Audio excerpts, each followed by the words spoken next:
This, ladies and gentlemen, is the Army and Navy Club. Built in 1911 by American architect William Parsons. It's now known as the Rizal Park Hotel. And as you would imagine, the Rizal Park Hotel is just across the road from Rizal Park. And this is just another one of those absolutely beautiful historical structures that, especially around this area in Ermita, there are so many of. Originally built for the exclusive use of US military personnel and US civilians only, the club flourished at a time when Manila was known in some circles as the Paris of Asia.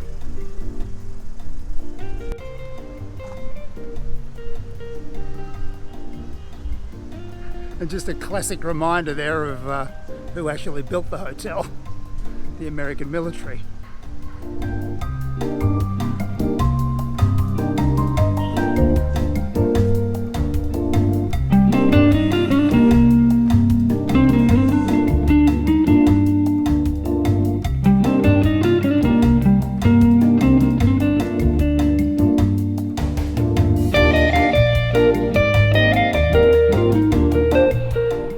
A grand entrance foyer with soaring ceilings, intricately laid marble tile floors and sweeping staircases suggests the grandeur and importance of an emerging military superpower.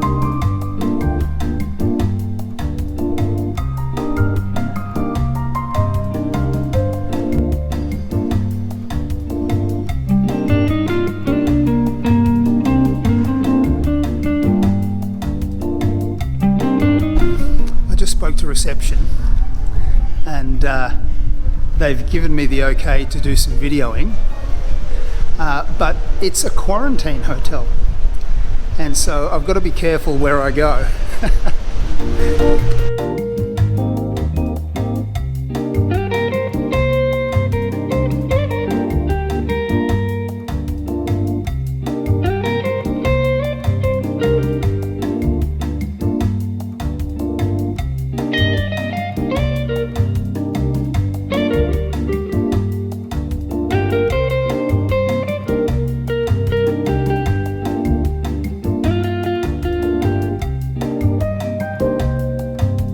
So behind me, that's Manila Bay, and it's just started to pour with rain.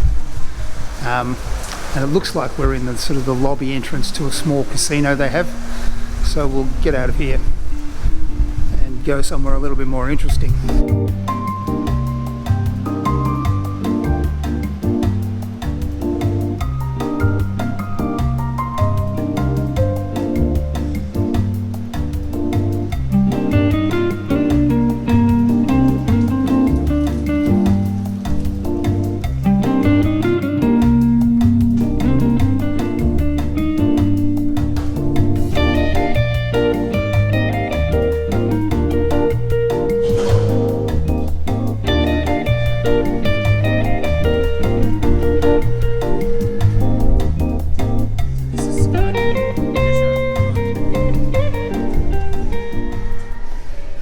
Fortunately, it's stopped raining.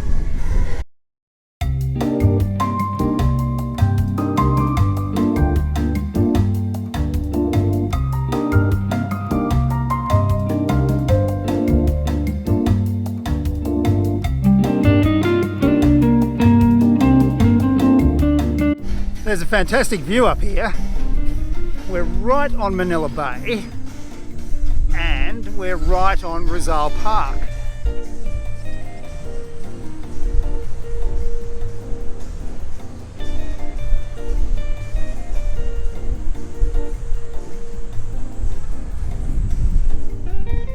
Fantastic.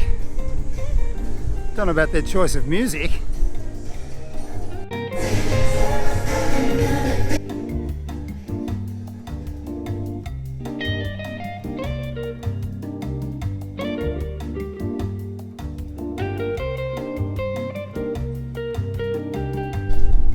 Well, I'm back out here and I've asked them to turn the music down. It was up really, really loud.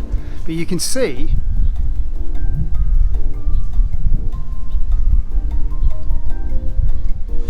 it's much right on Manila Bay, and then we go into this AstroTurf area, and it's right on Rizal Park. And so from up here, on this funny sort of overcast rainy day, you can see all the way to Binondo, to Chinatown.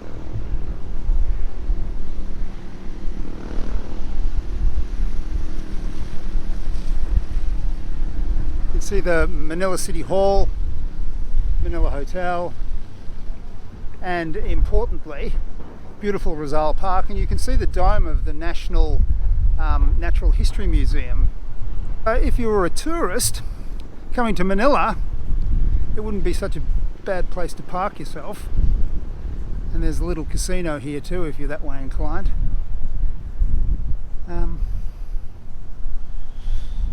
Gee, it's interesting.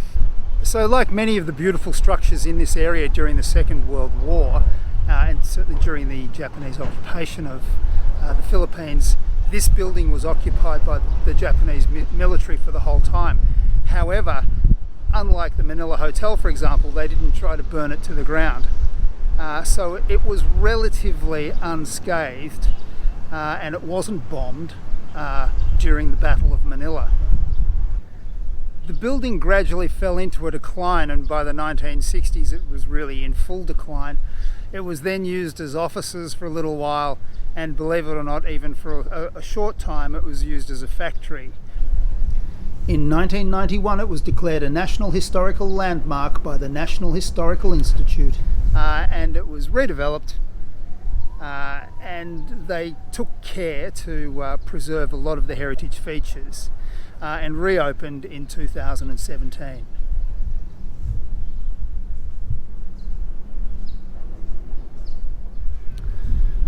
It's 11:30 a.m. and there's me and a couple of other guys in the restaurant.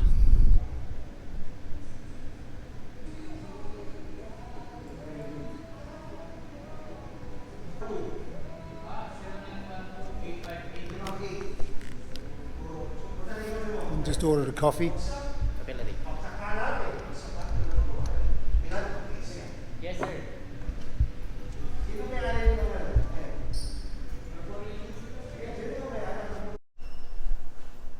So we're heading down to the ground floor to, I want to talk to reception and see if it's possible to see a little bit more.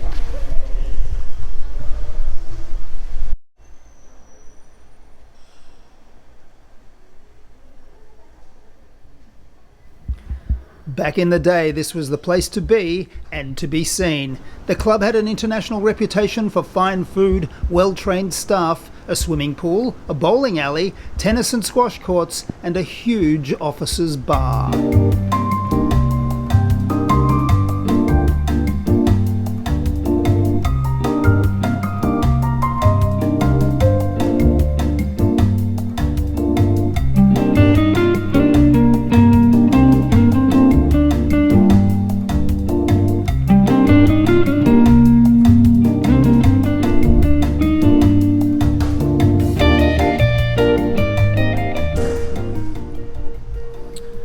Well, that was the Rizal Park Hotel, formerly the Army and Navy Club.